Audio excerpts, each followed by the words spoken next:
So అందుకనే ఇప్పటికైనా వాళ్ళు కళ్ళు తెరవాలి. తెలుగుదేశం ప్రభుత్వం ఉన్నప్పుడు పోలీసు వ్యవస్థను గౌరవించింది. ఇక్కడ పోలీసుల్ని చాలా నిజంగా చూశారు 5 సంవత్సరాలు. నిన్న కూడా స్పష్టంగా కనపడింది. సో మా రాజ్యం, మేము ఎదురు తిరిగితే మేము ఇదే చేస్తాం, చేయండి.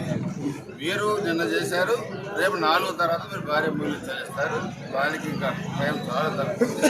అందుకని వీళ్ళందరూ కూడా, ఈ కుక్కలందరూ కూడా నేను అర్థం చేసుకుని చెప్పేది ఏంటంటే, పైనుంచి ముఖ్యమంత్రి జగన్మోహన్ రెడ్డి నుంచి కింద స్థాయి కార్యకర్త దాకా నిన్న దాకా అహంకార ధోరణిలో పోయారు. నిన్న అర్థమైంది సీన్ అర్థమైంది. డబ్బాలు సినిమా ఫెయిల్ అయింది, ఇనికి తిరిగి వచ్చిన డబ్బాలు అనుకున్నారు. బురదా నియోజకవర్గంలో మాత్రం నేను స్పష్టంగా చెప్తున్నాను, మా కార్యకర్తలపై 5 సంవత్సరాలు అనారోగ్యమైన దాడి చేశారు. 11 మంది కార్యకర్తల్ని చంపారు. దాంట్లో దిగరామాల్లో కూడా 2 ఉన్నారు. అయోధ్యాను వడ్డీల కులాలకు చెందిన మహిళ అందరికీ చంపారు. జయజాన్ని చంపారు, దాడులు చేశారు. 11 మంది కార్యకర్తలు చనిపోతే 8 మంది చేసి అక్రమమైన కొంతలో చనిపోయారు. ఇక్కడ కూడా కుర్రాడు చనిపోయారు. 10th క్లాస్ టాపర్ అంటే కాసు మహేష్ రెడ్డి అహంకార ధోరణికి ఎంతమంది బలైపోయారు? 19 మంది బలైపోయారు. సో అందుకని నేను చెప్పేది, చాలా సమయంతో మేము 5 సంవత్సరాలు కూడా శుభ్రంగంతో కార్యకర్తలను కాపాడుకున్నాం. మా కార్యకర్తలకి దాడులు చేయడం మా చేతగా కాదు.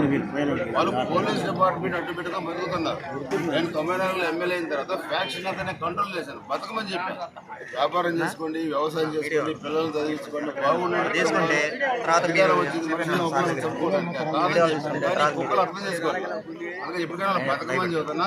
నేను ఫస్ట్ నుంచి చెప్పి కాసు మహేష్ రెడ్డి నమ్ముకొని మీరు రాజకీయాలు చేదురా అని చెబుతున్నాను. 4 తర్వాత స్విచ్ ఆఫ్ అయితే ఫోను. వీళ్ళ కుక్కల కన్నా హేనంగా ఉంటాయి. గుజరాత్